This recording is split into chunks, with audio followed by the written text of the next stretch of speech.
Dans cette vidéo, je vais poursuivre avec l'exercice 4 du sujet de baccalauréat 2016 pour l'Amérique du Nord et faire la question 3 où on demande de montrer que grand F est une primitive de la fonction f sur 0, 1,5. Donc la première étape, c'est de montrer que la dérivée de grand F de x est égale à petit f de x. Donc pour commencer, je dois définir ma fonction f primite pour primitive de x égale à 10 fois x plus 5 fois x au cube moins 6 fois x au cube fois ln de x. Ok. Alors, la façon rapide de le faire, c'est bien sûr d'utiliser la fonction derivative f primette x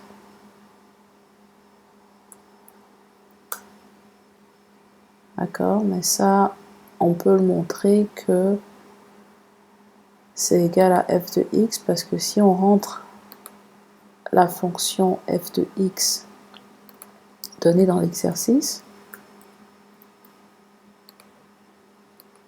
c'est 9 fois x au carré fois 1 moins 2 fois ln de x plus 10. Et ça, les deux valeurs sont égales. Mais on ne peut pas à l'examen juste écrire ça, donc il faut pouvoir montrer qu'on sait de quoi on parle. Alors, si je réécris f primite x, c'est la forme donnée dans l'exercice. Il faut remarquer quelque chose ici. On peut décomposer grand f de x en 4 fonctions différentes. Je m'explique. Je peux écrire que la primitive en question, ça va être la dérivée de la primitive en utilisant des lettres, par exemple, va être de la forme u de x plus v de x moins w de x fois z de x. C'est exactement ça, parce que si je pose u de x égale à 10x, v de x égale à 5x au cube, w de x égale à 6x au cube, et z de x égale à ln de x, on peut trouver plus facilement le résultat. Donc, ça, c'est la forme, c'est le développement de la formule. Donc, la dérivée de ça, c'est u' de x plus v' de x moins w' de x fois zx moins z' de x fois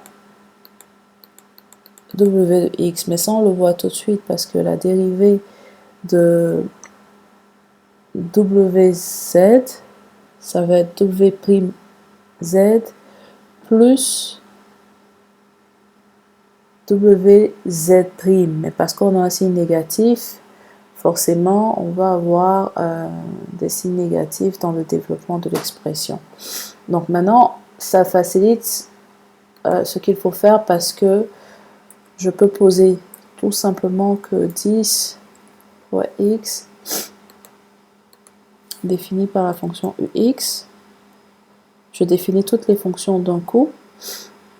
5 fois x au cube devient v de x. Et 6 fois x au cube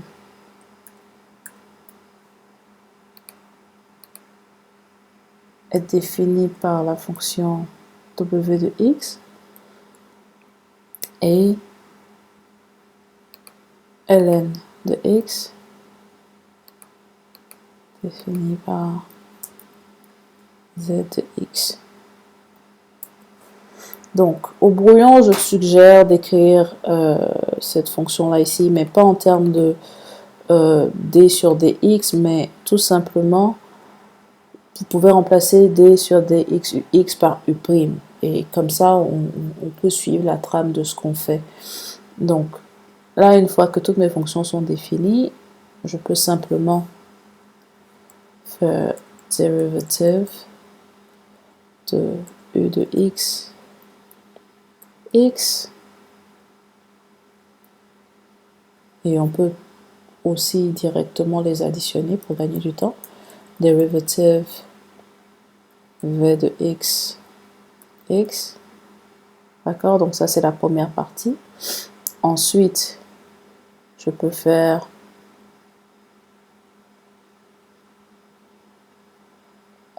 derivative de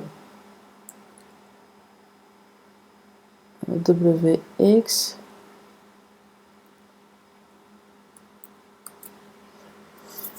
et les avoir petit à petit. Donc, derivative de wx fois zx, d'accord,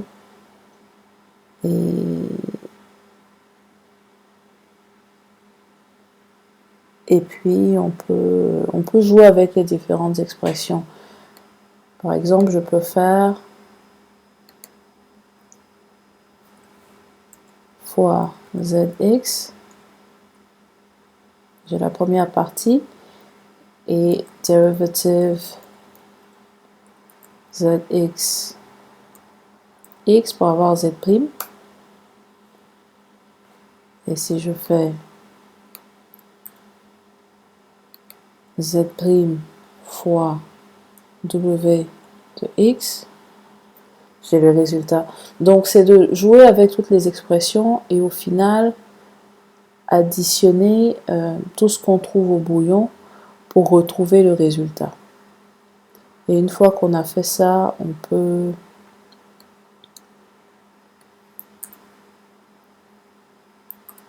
peut vérifier que les calculs qu'on fait à la main sont effectivement exacts, parce qu'on peut les comparer avec les résultats de la calculatrice. Donc ici c'est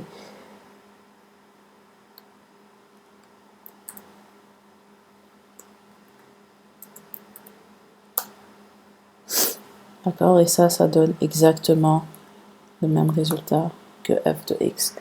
Donc on a réussi à montrer ce qu'il fallait faire.